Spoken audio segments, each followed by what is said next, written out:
पजामा के रास्ते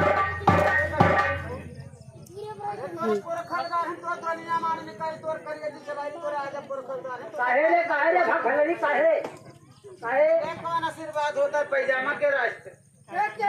तुम्हारा विशेष सलाम है, वैसा हमारा आशीर्वाद है। आज में सब उठा तो मैं कहा पैजामे के रास्ते सकते निकल दी। मुंशी जी सलम्मा सलम्मा सलम्मा एक गोल एक लंबा एक दुखा एक पहाड़ अम्मा।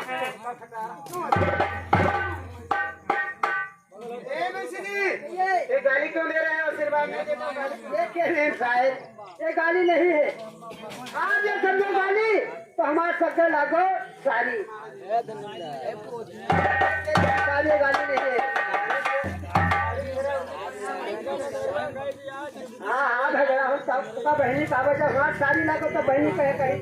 लेकिन देखिए मैम साहब खींच के मारा चाहता अब गोलकवा है आलू लमकवा हो